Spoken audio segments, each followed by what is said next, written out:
예, 이번 시간에는 미국 연방법원, 연방대법원도 포함해서요.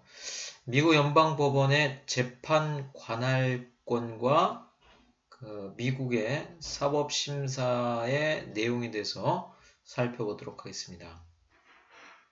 미국 연방법원은 제가 잠깐 전 시간에 설명드렸다시피 여러 연방법원 체계가 또 있고, 최고의 법원으로서 연방대법원이 있습니다.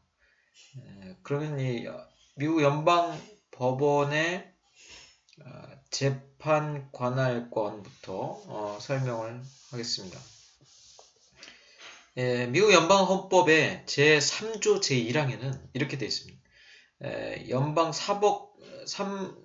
연방사법권을 한 개의 연방대법원과 그 밖의 연방의회가 설립하는 연방하급법원들에게 부여한다라고 이렇게 말하고 있습니다. 그래서 이제 연방헌법 제3조 1항을 정확히 말씀드리면 미 합중국의 사법권은 한 개의 연방대법원과 연방의회가 수시로 규정하여 설치할 수 있는 하급법원들에 속한다.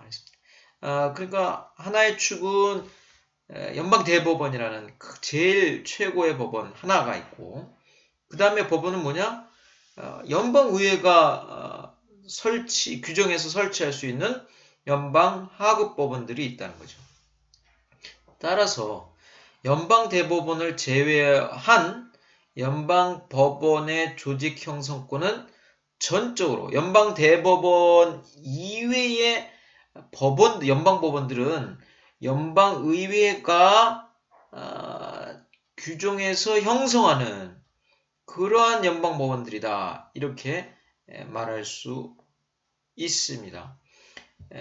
그러니까 이러한 연방법원의 근거를 부여하고 또 형성하는 연방의회는 1789년 법원조직법을 제정한 이래로 수차례 개정을 통해서 연방법원의 조직과 권한을 확대하여 오고 있습니다. 현재 연방법원의 구조는 말씀드렸다시피 3단계로 되어 있습니다. 사실심으로서의 91개의 연방지방법원과 기타 조세나 특허의 사실심리를 위한 특별 연방법원들이 있습니다.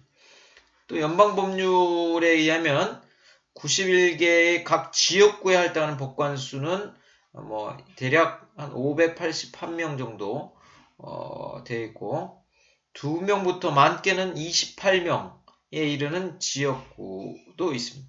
연방지방법원의 재판은 원칙적으로 1인의 판사에 의해 행해지지만 직접 법률의 위헌 여부를 다투는 사건의 심리를 하는 경우에는 3인의 법관으로 이루어지는 비상설 연방지방법원 합의부에서 하는 경우가 예외적으로 있습니다. 1심법원 위에, 연방 1심법원 위에 법률심으로서 12개의 연방 항소법원, US Court of Appeal 이렇게 나왔는데, 한 개의 연방 항소법원이 있습니다. 연방 항소법원이 있습니다.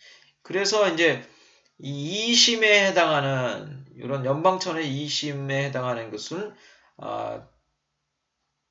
12개의 연방 항소법원과 연방 항소법원, 연방 항소법원 이렇게 특별히 있기 때문에 13개가 있다고 보면 되겠습니다.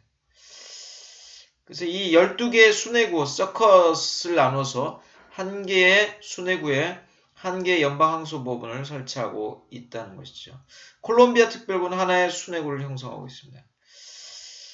그래서 각 항소법원 크기에 따라서 몇 명이냐? 6인 내지 또는 28인의 법관으로 구성되는데, 재판은 이 3인으로 구성된 합의부에서 행하게 되어 있습니다. 구체적으로 연방사법권의 내용 중 가장 중요한 것은 법률을 위헌선언할 수 있는 권한이며, 또 그 주 법원의 판결을 심사할 수 있는 권한, 또 주 법원의 판결이 연방 헌법과 연방 법률에 저촉되는 경우 이를 파기할 수 있는 권한, 이런 것들이 연방 사법권의 내용이다, 이렇게 볼 수 있습니다. 말로 연방 사법권에는 사실심 재판을 할 수 있는 권한, 종국적이고 구속력 있는 판결을 선고할 권한, 연방 하급심의 판결 및 행정위원회의 재결을 심사할 수 있는 상소관할권이 포함되어 있습니다. 그 밖에 연방법원은 의회 재정법과 형평법이 부여하는 다양한 구제명령을 발할 수 있는 권한, 법원의 명령 위반에 대해서 법원 모욕죄로 처벌할 수 있는 권한, 소송 절차에 관한 규칙 제정권, 다양한 종류의 심리 조상을 임명할 권한, 그리고 어떤 변호사에게 소송 수행을 허용할 것인지를 결정하는 권한 등 이러한 여러 가지 부수적 권한들도 지니고 있습니다. 그런데 연방법원의 이러한 사법권은 모든 사건과 분쟁에 이르는 것은 아니고요. 연방법원의 재판관할권은 사물관할 및 토지관할에 있어서 아주 제한적입니다. 그래서 그것에 관해서는 연방헌법 제3조 제2항 제1호에 이렇게 되어 있죠. 연방법원의 재판관할권 다음에 7가지 유형의 사건과 분쟁, 영어로 하면 case and controversies, 이것을 한정하고 있습니다. 이 7가지 유형의 사건과 분쟁만 이 연방법원의 관할권을 인정하고 있는 것입니다. 그래서 첫 번째, 연방 헌법과 연방 법령, 그리고 이들의 수권에 의하여 체결되었거나 또는 체결될 조약에 근거하여 발생하는 보통법 및 형평법상의 모든 사건, 이건 케이스죠. 그 다음에 두 번째, 대사와 그 밖의 외교사절 및 영사에 관한 모든 사건, 이것도 케이스입니다. 그 다음에 세 번째, 해사 및 해상 관할에 관한 모든 사건, 케이스, 그죠? 네 번째, 미합 중국이 한쪽 당사자인 분쟁, 이건 controversies. 그 다음에 다섯 번째, 주정부가 당사자인 분쟁, 이거 controversies. 그 다음 여섯 번째, 다른 주의 시민들 간 또는 주의 시민과 외국 시민 간의 분쟁, 이것이 controversies. 일곱 번째, 같은 주의 시민 사이에 다른 주로부터의 양도된 토지에 대한 권리에 관해 발생하는 분쟁, controversies. 이렇게 7가지, 그죠? 7가지의 사건과 분쟁에만 연방법원이 관여합니다. 그래서 그 반대 해석을 하면 순수한 주법의 문제다. 이건 어떻게 됩니까? 연방법원이 관할권이 없습니다. 순수한 주법의 문제는 연방법원의 관할권이 없다. 이렇게 보시면 되겠습니다. 이에 따라서 첫 번째, 연방법원의 재판 관할권 하고 있습니다. 연방법원은 일정한 쟁점에 관한 관할권, 당사자에 대한 관할권을 중복적으로 행사할 수 있습니다. 그러니까 쟁점과 이 당사자, 이 두 가지의 관할권을 행사할 수가 있습니다. 그런데 어떤 분쟁의 쟁점이 연방 헌법, 연방 법령, 그리고 조약에 관한 해석 문제인 경우, 또 그 분쟁의 당사자에 관계없이 연방법원이 그 분쟁에 대해서 사법권을 행사할 수 있는 거죠. 그렇죠? 왜냐하면 이것은 케이스이기 때문에. 그 다음에 이제 분쟁의 일방 당사자가 대사 또는 다른 주의 시민들인 경우 당해 분쟁의 쟁점과 관계없이 그 분쟁에 대해서 컨트라버시스니까 연방법원이 사법권을 행사할 수가 있습니다. 연방대법원을 비롯한 연방법원의 사법권은 연방헌법 제3조 제2항에 열거된 이러한 7가지의 사건과 분쟁에 한정된다라는 것이 아주 중요한 키포인트입니다. 그 밖에도 연방법원의 재판 관할권은 연방의회에 의해서 제한될 수가 있습니다. 미국의 사법 역사를 보면 연방법원은 연방의회가 구체적인 재판 관할권을 부여하지 않는 한 사법권을 행사하지 못하는 것으로 인정되어 왔습니다. 즉 연방의회는 연방법원의 재판 관할권을 통제할 수 있는데 연방의회는 어떠한 종류의 재판 관할권을 연방법원에게 부여할 것인지 여부, 또 전속 관할권을 부여할 것인지의 여부에 대해서도 연방의회가 재량으로 결정할 수가 있다는 것입니다. 예를 들면 저작권법이나 특허법 사건은 전적으로 연방법원의 전속 관할로 하고 있습니다. 그리고 연방법원의 전속 관할이 아닌 경우에는 원고는 연방사건을 주법원에 소송을 제기할 수가 있습니다. 현재 연방법률집 제28권 또 제85장 이러한 요 85장에 보면 연방지방법원의 재판 관할권을 상세히 규정하고 열거하고 있습니다.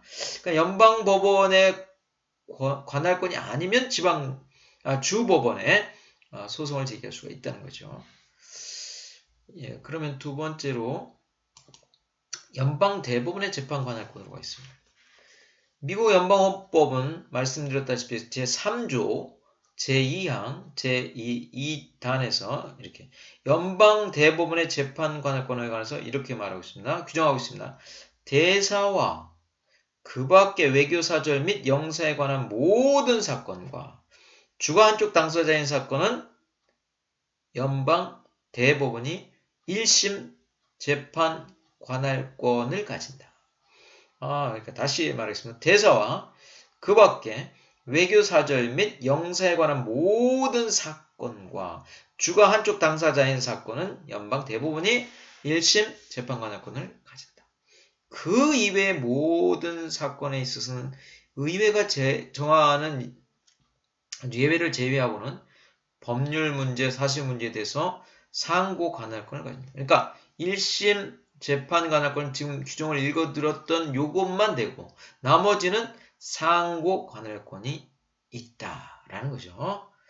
그래서 1심 관할권부터 보겠습니다. 제1심 관할권은 연방대법원의 1심 관할권입니다. 연방대법원이 행사하는 제1심 관할권은 연방헌법에 의해서 직접 연방대법원에 부여한 것이기 때문에 그 연방대법원의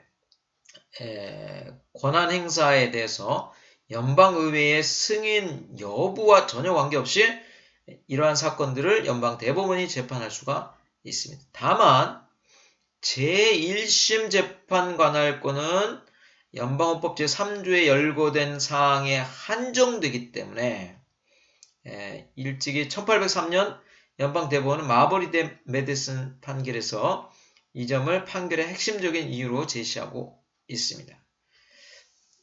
그래서 이 1심 관할권은 아주 제한적이다라는 것이죠. 제1심 재판 관할권에 속하는 사건은 연방대법원의 전체 관할 사건 중 극히 일부분을 차지한다. 더구나 연방대법원은 가끔 이러한 사건들을 연방지방법원에 돌려보냄으로써 자신의 1심 관할권을 상소 관할권으로 변경시키기도 한다. 1심 관할권을 행사해야 되는데 연방대법원이 어떻게 연방지방법원으로 돌려보냄으로써 어떻게 합니까? 상소하도록 만듭니다. 상소 관할권으로 만들기도 했습니다. 또한 연방대법원이 제1심 재판관할권 사건을 일단 받아들이는 경우에도 제출된 변론준비 서면에만 의존하지 않고 심리보조판사를 특별히 임명하여 증언을 청취하는 등 사실인정 절차를 수행하게 하고 권고안을 작성 제출하게 합니다. 그런 다음에 변호인으로부터 의견을 들은 후 그 권고안을 받아들일 것인지 수정할 것인지 아니면 거부할 것인지를 결정합니다. 결국 이렇게 해서 연방대법원은 제1심 재판관할권을 행사하는 경우에도 실제로는 상고심으로서의 재판을 수행하겠다는 의사를 내비치고 있습니다. 두 번째 이제 상고관할권입니다. 제1심 관할 사건을 제외하고 1심 재판 관할권을 제외하고 연방법원의 관할에 속하는 모든 사건에 대해서 연방대법원은 하급심 연방법원 또는 주대법원의 재판을 심리할 수 있는 상고관할권을 가집니다. 그런데 연방대법원의 이러한 상고관할권은 연방의회에 의하여 제한될 수가 있습니다. 그러니까 연방의회의 이러한 상고관할권에 대한 제한하는 권한은 연방헌법 제3조 제1항과 제2항 2단의 그 헌법적 근거를 두고 있습니다. 그래서 연방헌법 제3조 1항에는 연방하급법원을 설립할 것인지에 대해서 연방의회에게 완전한 재량권을 부여하고 있기 때문에 연방의회는 연방하급법원을 설치하는 경우에도 그 사물 관할을 제한할 수 있는 것으로 이해하고 있습니다.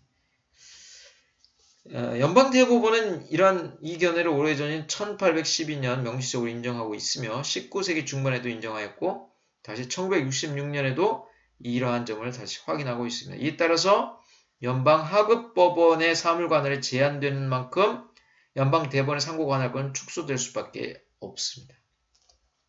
연방헌법 제3조 2항 2단에는 또 이렇게 명시적으로 연방대법원의 상고관할권을 제한할 수 있도록 하고 있습니다. 다만 이 상고관할권은 연방의회가 정하는 예외와 규율에 따른다라고 함으로써 연방대법원도 상고관할권이 연방법률에 의하여 부여되지 않는 한 연방대법원은 상고사건을 심리할 수 없다고 판시하고 있습니다. 1925년까지 연방대법원의 민사사건에 대한 상고관할권은 소송가액에 의해서 제한을 받았습니다. 19세기 동안은 연방 형사사건에 대해서도 일반적인 상고관할권을 갖지 못하였고 주법원의 재판에 대해서도 제한적으로만 상고관할권을 행사할 수 있었습니다. 물론 지금은 이러한 제한은 없어진 상태입니다. 또 미국에서 오랫동안 연방대법원의 상고관할권을 통지할 수 있는 연방의회의 권한 범위가 어디까지인가를 놓고 많은 논의와 판례가 축적되어 있습니다. 여기까지 연방법원의 재판관할권, 연방대법원의 재판관할권에 대해서 제가 살펴봤습니다. 그럼 이제 미국의 사법심사, Judicial Review라고 그러죠. Judicial Review. 이 미국의 사법심사인데 미국 헌법상 이러한 가장 중요하다고 볼 수 있는 미국의 사법심사인데 연방법원이 정부행위의 합헌성을 심사하기 위한 전제수 연방법원은 재판권, 즉 사건을 심리할 수 있는 권한을 가지고 있습니다. 연방법원이 형식적인 재판권을 가지고 있는 경우에도 사법심사의 최종적 결정에는 여러 원칙과 정책상 제한이 존재합니다. 따라서 연방법원의 사법심사권을 포함하여 재판권에 대해서 알아보고 또 연방법원의 사법권 행사에 대해서 어떤 헌법적 한계가 있냐, 정책적 한계가 있는지를 알아야 될 것 같습니다. 처음에 이제 사법심사의 정의에 대해서 살펴보죠. 사법심사가 뭔가? 이거를 마벌 메디슨 사건에서 1803년 마벌이 메디슨 사건에서 판시하고 있죠. 이렇게 말합니다. 사법심사는 법원이 헌법에 반한 정부 행위를 무효화시킬 수 있는 권한이라고 말할 수가 있습니다. 그래서 그 마벌이 메디슨 사건에서 이렇게 말했죠. 법이 무엇이냐를 선언하는 것이 사법부의 특권이자 의무라는 것이 명백하다. 법이 무엇이냐? 라고 선언한 것이 사법부의 특권이죠. 겁니다. 법을 해석하고 판단할 적용할 수 있다. 이거죠. 그 다음에 이제 두 번째 연방행위에 대한 사법심사. 연방행위에 대한 사법심사. 그 주법원이나 연방법원은 헌법에 반하는 연방의회 입법이나 연방행정입법을 무효화시키거나 사법심사를 할 권리를 가지고 있습니다. 비록 연방의회에 대한 사법심사권은 오래전부터 형성되어 왔고 그렇지만 이제 많이 사용되지는 않았지만 현재 이러한 권한은 행정행위에까지 확대되었습니다. 먼저 연방 입법행위에 대한 사법심사를 살펴보면요. 마버리 메디슨 1803년 마버리 메디슨 사건에서 연방 대법원이 어떻게 했습니까? 1789년에 법원조직법 13조를 위헌이라고 선언했습니다. 반시했습니다. 연방대법원이 헌법적 근거가 없는데도 불구하고 이 법률을 연방 법률을 위헌이라고 해석해서 판결을 내렸다는 거예요. 그때 누가 대법원이니까 마샬 대법원장이 법원조직법 제13조가 연방헌법 제3조 제2항 제2호상의 한계를 일탈하여 위헌이라고 판시하였고 이러한 연방대법원의 제1심 관할권을 확대하는 계기가 되었다는 겁니다. 연방헌법이 국민을 대표하는 권한을 가진 연방 정부에 대해서 위임하고 있기 때문에 연방헌법에 반하는 의회의 제정법은 무효가 됩니다. 연방헌법 제6조의 우월성 조항에 의거해서 연방헌법은 일반 연방법이나 주법보다 우위에 있게 되는 거죠. 그래서 연방헌법은 명시적으로 사법심사에 대한 명문의 근거를 두고 있지 않습니다. 사법심사에 관해서 연방헌법에 어떠한 규정도 없습니다. 그러나 연방헌법 제3조는 사법권을 헌법상 발생하는 사건에까지 확대하였습니다. 마샬 대법원장은 법이 무엇인가를 선언한 것이 사법부의 의무라고 특권이자 의무라고 하였고 의회 제정법의 합헌성이 의회가 만든 법률의 합헌성이 의문시될 때 연방대법원은 주헌법이나 주법률의 합헌성을 심사해야 한다고 판시했습니다. 연방헌법상 절차에 의해서 제정된 연방법만이 연방헌법 제6조가 의미하는 국가의 최상위법입니다. 어떤 법의 합헌성에 대한 사법심사가 행해져야 된다는 마샬 대법원장의 견해가 충분히 비판거리가 되고 있습니다. 왜냐하면 연방대법원은 국민이 선출한 기관, 직접적인 민족 정당성이 있는 연방의회의 판단을 연방법원에서 그것을 왈가불가한다는 것이 좀 문제가 있다라는 거죠. 성문헌법을 가진 많은 나라에서조차도 의회가 제정한 의회 제정법에 대해서 사법심사를 허용하지 않는 국가도 있다는 거죠. 그래서 헌법 해석이 물리 해석이나 보통법상 판결 등과 사법적 기능이 질적으로 유사한지 아니면 상이한지에 대해서 한번 생각해 보는 계기가 되었습니다. 그래서 이제 마버리 대 메디슨 사건의 판결에서 연방 법원의 재판권을 다루는 연방의회의 입법이 제한되거나 의회 제정법의 사법심사가 행해질 필요가 있는 사건만을 대상으로 하였으나 쿠퍼 대 에론 사건 판결에서 뭐라고 했냐? 연방법원의 헌법 해석에 있어서 우위에 있다는 명제를 대표하게 되었습니다. 그리고 연방법원 헌법 해석의 우위 원칙은 이후에도 미국 헌법 체계에서 아주 필수 불가결한 그런 특성이 되어 왔습니다. 예, 그 두 번째로 이제 연방 집행작용에 대한 사법심사로 넘어가겠습니다.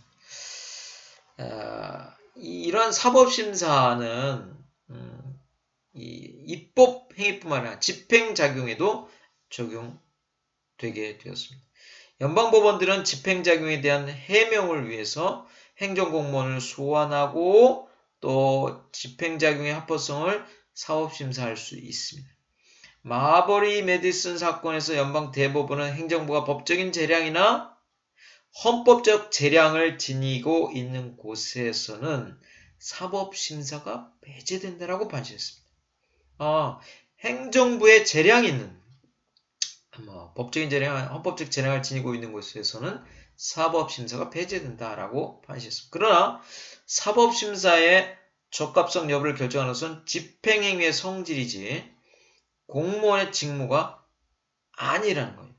공무원 직무가 아니라 집행행위의 성질이라는 거죠. 집행작용의 성질, 집행작용의 재량이 있느냐라는 것이죠.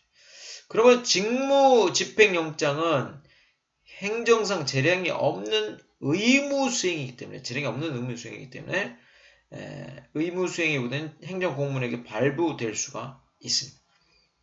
미국 대통령은 헌법을 수호할 것을 맹세하지만 합헌성에 대한 대통령의 결정은 최종적인 판단이 아니고 이러한 하여튼 합헌성에 대한 문제는 연방 법원이 헌법 해석에 있어서 우위성을 가지고 있다. 이렇게 보고 있습니다. 주행위에 대한 사법심사, 여태까지 연방행위에 대한 사법심사를 말했고 주행위에 대한 사법심사로 들어가겠습니다. 미국 연방헌법 제6조에 규정된 우월성 조항은 이렇게 되어 있어요. 주헌법이나 주법률 중 미국 연방헌법에 반하는 규정이 있을지라도 주공무원은 기속된다라고 규정했습니다. 그래서 연방법원은 주법령이나 주공무원의 행위를 심사할 수가 있습니다. 주법원이 연방헌법적 문제를 판단할 때 연방대법원은 주법원의 판결에 대해 연방헌법 3조 2항에 의해서 상고재판권이 있습니다. 그리고 상고재판관은 중요한 원칙적 근거로서 연방헌법상 해석의 통일성을 요구하고 있습니다. 그리고 이제 연방사법권에 대해서 살펴보겠습니다. 연방헌법 제3조에 의하면요, 헌법적 문제와 관련된 사건을 포함해서 사건과 쟁송을 관장하는 사법권, cases and controversies, 요거를 관장하는 사법권은 연방대법원과 연방의회가 법률을 수립할 수 있는 하급법원에 부여된다고 했죠. 그래서 연방대법원, 연방항소법원, 그리고 연방지방법원은 이러한 사건과 쟁송에 관한 이런 사법심사권을 가지고 있습니다. 이러한 사법권은 위헌적인 연방이나 주의 행위를 심사하고 무효화할 수 있는 권한을 지녔다고 해석됩니다. 연방사법권의 정의에 관해서 첫 번째, 연방사법권의 정의, 연방헌법 제3조 2항이 지금 말씀드렸다시피 사건과 쟁송의 하나에 해당되지 않는다면 그 연방헌법 3조의 연방법원은 재판관할권이 없음을 이유로 그러한 사건을 각하해야만 합니다. 연방헌법 제3조가 연방사법권의 법원인 반면 연방사법권의 행사는 대개 연방의회 입법에 의존해 있습니다. 첫 번째로 연방헌법 3조의 법원과 연방헌법 제1조의 법원들이 구분되어 있는데 그걸 한번 살펴보도록 하겠습니다. 미국 연방대법원은 연방헌법에 의해서 특별히 규정된 유일한 연방법원입니다. 그렇죠? 그래서 미국 연방대법원은 하나이죠. 다른 연방법원들은 연방의회가 이러한 연방법원들을 설치할 것인지를 판단하게 돼 있습니다. 그리고 1789년 법원조직법에서 연방의회는 연방항소법원과 주간항소법원을 창설했습니다. 연방헌법 제3조의 연방법원들은 연방의회 입법에 의해서 설치된 법원이지만 연방헌법 제3조의 연방법원들은 연방의회 입법에 의해서 설치된 법원입니다. 그에 반해서 연방헌법 제1조상의 법원들, 예를 들면 군사법원이라든가 콜롬비아 특별구 법원은 좀 다릅니다. 그러니까 연방헌법 제1조상의 연방의회 입법에 설치된 연방법원들은 연방헌법 3조에 한정된 재판권만 지니지 않습니다. 그러니까 군사법원, 콜롬비아 특별구 법원은 좀 다른 더 넓은 재판 관할권을 가지고 있다. 이거죠. 그러니까 연방헌법 제1조상의 법관은 연방헌법 제3조에 의해서 부여된 임기나 보호수의 보장을 향유할 수는 그러나 없습니다. 연방헌법 제3조상의 법관의 독립은 재판의 독립과 보호수의 감액을 방지함으로써 보장되어 왔습니다. 그렇게 보시면 되겠고, 두 번째 이제 물적 재판권을 보겠습니다. 연방헌법 제3조상의 연방법원들은 한정된 재판 관할권을 가집니다. 그러니까 연방헌법 제3조상의 연방법원들은 연방헌법 제3조 2항에 규정된 사건과 쟁송에 대해서만 심리하고 결정할 수가 있습니다. 연방헌법 3조상의 재판권의 중요한 범주는 미국 연방헌법과 연방법률 그리고 조약에 의해서 발생한 사건들입니다. 예를 들면 연방사건의 재판권 그리고 다양한 재판권을 가진 다른 주의 시민 간의 사건들입니다. 만약 소송이 이러한 범주, 사건과 쟁송의 범주에 들어가지 않는다면 연방헌법 제3조상의 연방법원들은 물적 관할권을 상실하고 그 사건을 각하해야만 합니다. 그 다음에 연방의회 통제 쪽으로 가겠습니다. 연방사법권에서 말하는 이 법원은 연방헌법 3조에서 말하는 반면 그 사법권의 행사 범위는 일반적으로 연방의회에 의해서 결정이 됩니다. 이는 특히 연방의회 입법으로 설치되는 하급법원의 경우에도 동일합니다. 그러나 연방의회는 연방헌법 제3조상의 연방법원이 연방헌법 제3조상의 한계를 초월하는 기능을 행사하거나 재판권을 가지도록 권한을 부여할 수는 없고 특별한 방식으로 소송을 판단하는 규율을 제정할 수가 없습니다. 그러니까 연방의회가 상당히 통제를 하고 있다는 거죠.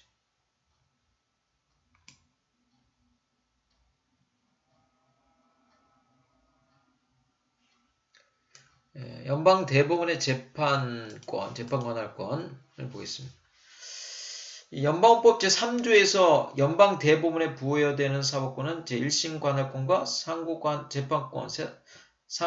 관할권 이 두 가지 방법이 있습니다. 연방 대법원의 이 두 가지 제1심 관할권과 상고 재판 관할권 이 두 가지를 보겠습니다.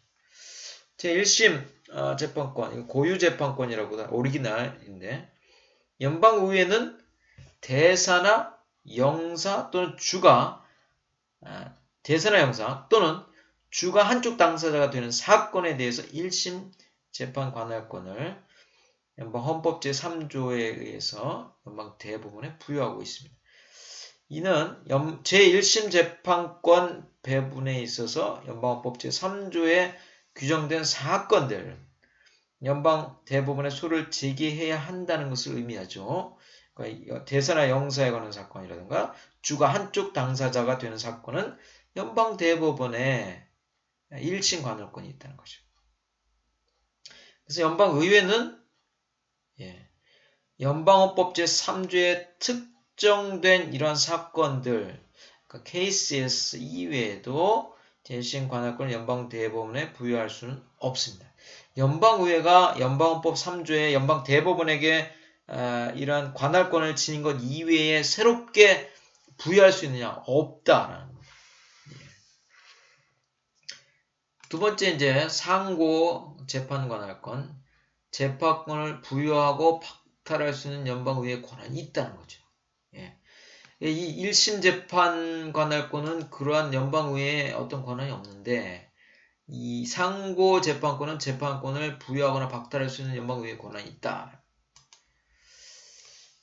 그 전에 먼저 연방헌법 제3조 2항의 연방사법권이 적용되는 모든 사건에서 연방대법원은 상고 관할권을 가지고 있다고 규정했어. 그러나 연방대법원의 이러한 상고 재판권은 연방의회가 제정한 규율에 종속됩니다. 상고 재판권은 대법원이 가지고 있는 상고 재판권마저도 연방의회가 제정한 법적 규율에 기속됩니다. 연방의회는 연방대법원에게 상고 재판권을 부여해야 합니다. 그리고 연방의회는 연방대법원의 상고 재판권으로부터 특정 권한을 박탈할 수 있습니다. 그러니까 연방의회가 이 상고 재판 관할권에 대해서 권한도 부여할 수 있고, 그 다음에 그러한 이 특정한 권한도 박탈할 수 있는 좀 막강한 권한이 연방의회에게 있다라는 것이에요. 여기서 연방의회가 상고 재판권을 부여하지 않는 경우, 않는 것은 묵시적 예외로 간주되어집니다. 연방대법원의 재판권을 얼마나, 어느 정도로 박탈할 수 있느냐, 이것은 논란이 많이 되고 있다는 것입니다. 첫 번째 필수적 기능, 내재적 권한에 대해서 보겠습니다. 연방헌법 제3조 2항에 연방의회에게 연방대법원의 상고재판권을 박탈할 수 있는 권한을 부여한 반면에 연방의회의 권한은 헌법적 한계에 종속되어집니다. 연방대법원이 연방법의 통일성과 우월성을 유지하는 본질적인 역할을 수행하는 것을 저해하는 연방법률은 권력분립 원칙을 침해할 수 있다. 연방헌법 해석자들에 의해서 논의되었습니다. 연방의회가 연방대법원의 상고재판권을 박탈할 수 있다. 이런 권한을 갖고 있는데 그런 권한마저도 헌법의 내재적 제한을 가지고 있다라는 겁니다. 그 다음 권리와 자유, 외재적 권한인데, 제한인데, 제가 지금 이게 제한인데 제가 잘못 썼습니다. 이 외재적 제한, 연방대법원의 사법심사권을 박탈하는 연방의회의 법률은요, 헌법상 보장된 권리와 자유, 예를 들면 수정법 제5조의 적법 절차를 침해할 수가 있습니다. 연방대법원의 사법심사권을 박탈한 연방의회의 법률은 헌법상 보장된 권리와 자유를 침해할 수가 있습니다. 그 몇몇 사건에서 특별한 사법적 구제의 박탈이 헌법상 권리, 예를 들면 학교 비분리 명령을 시행하기 위한 버스 통학 조치, 사법적 보호를 방해하거나 그럼으로써 헌법상 보장된 권리를 침해하는 것으로 반시한 바가 있습니다. 그러니까 이 사법심사권, 이 상고재판권을 연방대법원의 상고재판권을 박탈하는 연방의회의 법률은 헌법상 보장된 이러한 권리와 자유를 침해할 수도 있다라는 말을 한 것입니다. 재량심사로 보겠습니다. 연방대법원의 재판권 중에 재량심사권이 있는 거죠. 첫 번째 이제 사건 이송명령입니다. 사건 이송명령. 서티우라리 이렇게 말하는데 이 사건 이송명령은 아주 소수의 예외적인 경우를 제외하고 하급심 판결에 대한 연방대법원의 사법심사는 재량권을 가지고 있습니다. 하급심 판결에 대해서 연방대법원의 사법심사는 재량권을 가지고 있습니다. 그러니까 사건 이송명령은 패소한 당사자가 사건 이송명령서를 연방대법원에 신청을 하면 사인의 대법관이 연방대법관이 그 사건을 결정해서 사법심사할 것을 찬성할 때 이 사건을 우리가 연방대법원에서 사법심사할 것이다 라고 판단하면 찬성하면 그러면 연방대법원에서 재판한다. 그러니까 연방대법관 4인이 이 하급심 판결에 대해서 우리가 재판하겠다. 이런 재량이 있다는 거죠. 4인 원칙 이렇게 말합니다. 사건 이송 명령 신청의 기각은 본안에 관한 결정이 아니다라는 것입니다. 예, 그 다음에 이제 사법심사를 위한 근거 이렇게 써놨습니다. 연방대법원 규칙에 보면요. 사건 이송 명령이 단지 특별하고 중요한 이유만으로 인정될 것이고 사건 이송 명령을 인정할 것인지 여부에 대한 결정을 통제하는 정책적, 고려적 성격도 있다고 합니다. 그러나 연방대법원 규칙은 명확히 규정하고 있지 않습니다. 어떤 것이 그런 것인지를 명확히 규정하고 있지는 않습니다. 법원 간 재판권 쟁송, 사건 이송 명령은 다른 주의 대법원 간이나 주고등법원과 연방고등법원 간의 쟁송이 있을 때 인정될 수가 있습니다. 법원 간 재판권의 쟁송이 있다. 이럴 경우 사건 이송 명령으로 할 수가 있다는 거죠. 새로운 연방 문제예요. 사건 이송 명령 행사는 가끔 현실로 나타나는 새로운 연방 문제가 나타날 수 있거나 중요한 연방 문제가 잘못 결정될 수 있다는 사실로 나타나기도 합니다. 여기까지 제가 굉장히 많은 내용을 사실은 살펴봤습니다. 그 위에서 봤다시피 미국 연방법원과 연방대법원의 재판 관할권에서 봤고요. 미국의 사법심사의 정의부터 연방행위에 대한 사법심사, 주행위에 대한 사법심사, 연방사법권의 정의, 연방헌법 제3조상의 법원과 연방헌법 제1조의 법원, 그 다음에 연방대법원의 재판 관할권으로서 1심 관할권, 상고 재판 관할권, 그 다음에 재량심사, 사건 이송 명령 이런 것들을 살펴봤습니다. 다시 한번 잘 정리하시기를 바라면서 이만 마치겠습니다.